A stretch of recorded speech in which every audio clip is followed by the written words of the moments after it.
नमस्कार दोस्तों, स्वागत करती हूँ एक बार फिर से आपका अपने चैनल भाग्य से ज्ञान में।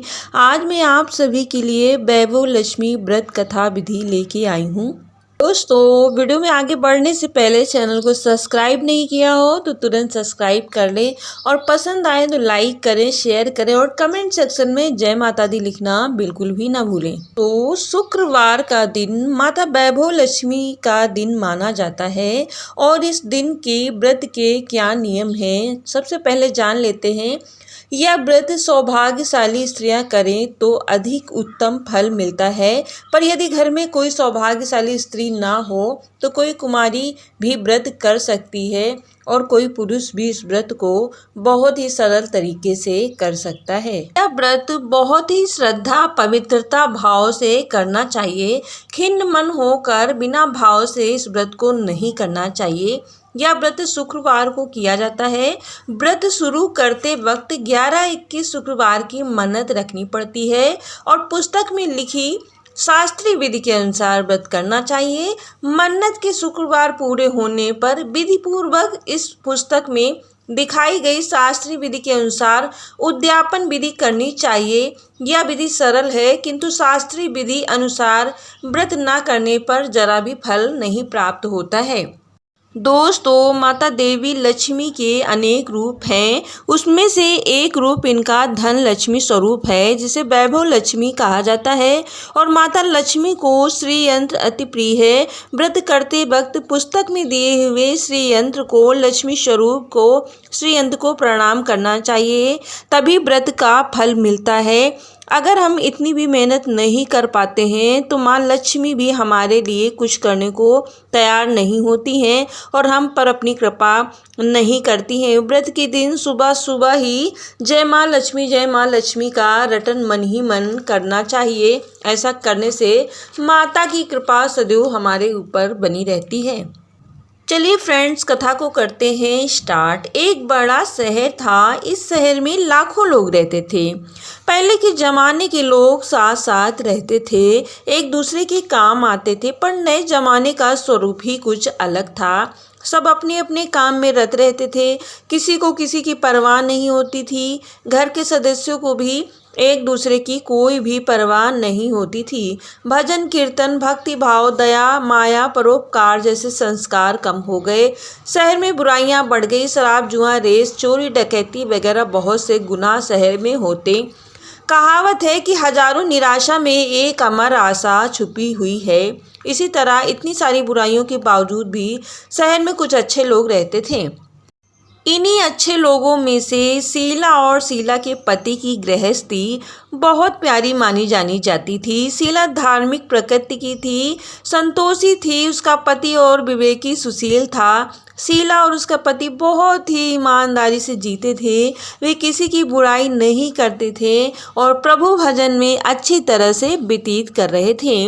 उसकी गृहस्थी आदर्श गृहस्थी थी और शहर के लोग उसकी गृहस्थी की बहुत ही सराहना करते थे। शीला की गृहस्थी इसी तरह खुशी खुशी चल रही थी, पर कहा जाता है कि कर्म की गति बहुत अकल है, कर्म की गति बहुत न्यारी है। विधाता के लिखे हुए लेख को कोई नहीं समझ सकता। इंसान का नसीब पल भर में राजा को रंक और रंक को राजा बना देता है। शीला के पति के अगले जन्म के कर्म भोगने को बाकी रह गए थे कि वह बुरे लोगों से दोस्ती कर बैठा। वह जल्द से जल्द करोड़पति बनने का होने का ख्वाब देखने लगा, इसीलिए वह गलत रास्ते पर चला गया और करोड़पति बनने की बजाय रोडपति बन गया, यानी रास्ते का भटकता भिखारी जैसे इसकी हालत हो गई थी। शहर में शराब, जुआ, रेस, चरस, गांजा वगैरह वदियाँ फैली हुई थी। उसमें शीला का पति भी फंस गया। दोस्तों के साथ उसे भी शराब की आदत हो गई। जल्द से जल्द पैसे वाला बनने की लालच में दोनों के साथ रेस जुआ भी खेलने लगा। इस तरह बचाई हुई धन राशि, पत्नी के गहने, सब कुछ रेस जुआ में गंवा दिया। इसी तरह वक्त ऐसा था कि वह सुशील पत्नी शीला साथ में मज़े से रहता था और प्रभु भजन में सुख शांति से वक्त व्यतीत करता था। उसके बजाय घर में दरिद्रता भुखमरी फैल गई। सुख से खाने की बजाय 2 वक्त के भोजन के लाले पड़ गए और शीला को पति की गालियां खाने का वक्त आ गया। शीला सुशील और संस्कारी स्त्री थी। उसको पति के बर्ताव से बहुत दुख हुआ, किंतु वह भगवान पर भरोसा करके बड़ा दिल रख कर दुख सहने लगी। कहा जाता है सुख के पीछे दुख और दुख के पीछे सुख आता है, इसलिए दुख के बाद सुख आएगा। ऐसी श्रद्धा के साथ शीला प्रभु भक्ति में लीन रहने लगी। इस तरह शीला असहाय दुख सहते हुए प्रभु भक्ति बिताने लगी। अचानक एक दिन दोपहर को उसके द्वार पर किसी ने दस्तक दिया। शीला सोच में पड़ गई, मुझ जैसी गरीब के घर इस वक्त कौन आया है। फिर भी वो द्वार पर आई और द्वार पे आए हुए अतिथि का आदर करना चाहिए, ऐसा आज धन के संस्कार वाली शीला ने खड़े होकर द्वार खोला। देखा तो एक माँ जी खड़ी थी। वे बड़ी उम्र की लगती थी, किंतु उनके चेहरे पे एक अलौकिक तेज निखर रहा था। उनकी आंखों में मानो अमृत बह रहा हो। उनका भव्य चेहरा करुणा और प्यार से छलकता था। उनको देखते ही शीला के मन में अपार शांति छा गई। वैसे शीला इन माँजी को पहचानती नहीं थी, फिर भी उनको देखकर उनके रोम रोम में आनंद सा छा गया। शीला माँजी को आदर के साथ घर में ले आई। घर में बिठाया, कुछ भी नहीं था, अतः शीला ने सकुचा कर एक फटी हुई चादर पर उनको बिठाया। माँजी ने कहा, क्यों शीला, मुझे पहचाना नहीं? शीला ने सकुचा कर कहा, माँ, आपको देखते बहुत ही खुशी हो रही है, बहुत शांति हो रही है।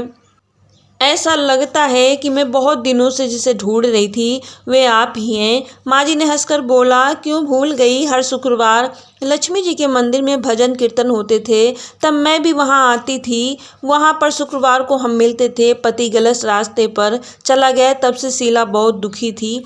दुख की मारी वो माँ लक्ष्मी के मंदिर भी नहीं जाती थी। बाहर के लोगों के साथ नज़र मिलाने में उसे शर्म आती थी। ऐसे में उसकी याददाश्त भी बहुत ही कमज़ोर हो गई थी। तभी माँ जी ने कहा, तू लक्ष्मी जी के मंदिर में कितने प्यारे मधुर भजन गाती थी, अभी दिखाई नहीं देती, इसीलिए मैंने सोचा क्या कहीं तू बीमार तो नहीं पड़ गई। ऐसा सोचकर मैं तुमसे मिलने आ गई हूँ। माँ जी के अति प्रेम भरे शब्दों से शीला का हृदय पिघल गया। उसकी आंखों में आंसू आ गए। माँ जी के सामने बिलख बिलख कर रोने लगी। यह देखकर माँ जी शीला के नज़दीक सर के पास बैठ के सिसकताती पीठ पर प्यार भरा हाथ संतावना से फेरने लगी। माँ जी ने कहा, बेटी, सुख और दुख धूप और छाँव है। दुख के पीछे सुख और सुख के पीछे दुख आता ही है। धैर्य रखो बेटी, और तुझे क्या परेशानी है?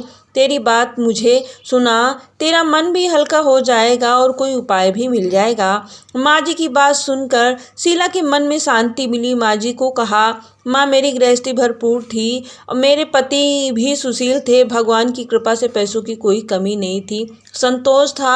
हम शांति से गृहस्थ जीवन चला रहे थे। अचानक ही एकाएक भाग्य ने ऐसा मुख मोड़ लिया, मेरे पति को बुरी दोस्ती हो गई। बुरी दोस्ती की वजह से शराब, जुआ, रेस, चरस, गांजा जैसी आदि आदतों में वो गुल हो गए हैं, जिसके कारण मेरी गृहस्थी बर्बाद हो चुकी है। यह सुनकर माँ जी ने कहा, बेटी, दुख के पीछे सुख और सुख के पीछे दुख आता ही है, और कर्म की गति बहुत न्यारी होती है, इसलिए तू चिंता मत कर। अब तू कर्म भुगत चुकी है, अब तुम्हारे सुख के दिन अवश्य आएंगे। तो माँ लक्ष्मी जी के भक्त हैं। माँ लक्ष्मी जी तो प्रेम और करुणा की अवतार हैं। वे अपने भक्तों को हमेशा ममता रखती हैं, इसलिए तू धैर्य रख। माँ लक्ष्मी का व्रत कर, इससे सब कुछ ठीक हो जाएगा। माँ लक्ष्मी का व्रत करने की बात सुनकर शीला के चेहरे पर चमक आ गई। उसने पूछा, माँ लक्ष्मी का व्रत कैसे किया जाता है? मुझे समझाएं, मैं ये व्रत अवश्य करूँगी। माँ जी ने कहा, बेटी, माँ लक्ष्मी का व्रत बहुत सरल है। वरलक्ष्मी व्रत एवं वैभव लक्ष्मी व्रत कहा जाता है। यह व्रत करने वाली की सभी मनोकामना पूर्ण होती है। वो सुख, संपत्ति और यश प्राप्त करता है। ऐसा कहकर माँ वैभव लक्ष्मी की व्रत विधि कहने लगी। बेटी, वैभव लक्ष्मी व्रत वैसे तो सीधा साधा व्रत है, किंतु कई लोग ये व्रत गलत तरीके से करते हैं, अतः उसका फल नहीं मिलता। कई लोग कहते हैं सोने के गहने, हल्दी, कुमकुम पूजा करो, बस व्रत हो गया, पर ऐसा नहीं है।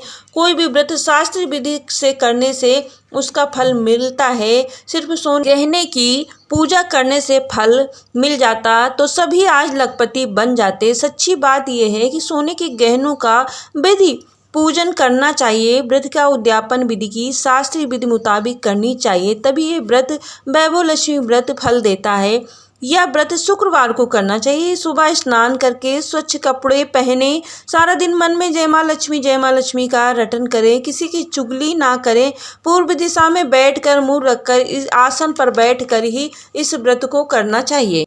सामने पाटा रख कर उसके ऊपर रुमाल रखो, रुमाल पर चावल का छोटा सा ढेर करो, उस ढेर पर पानी से भरे तांबे का कलश रखो, कलश पर एक कटोरी रखो, एक कटोरी एक सोने का गहना रखो, चांदी का भी चलेगा, चांदी का न हो तो नगद भी चलेगा। बाद में घी का दीपक जलाओ, धूप बत्ती सुलगा कर रखो।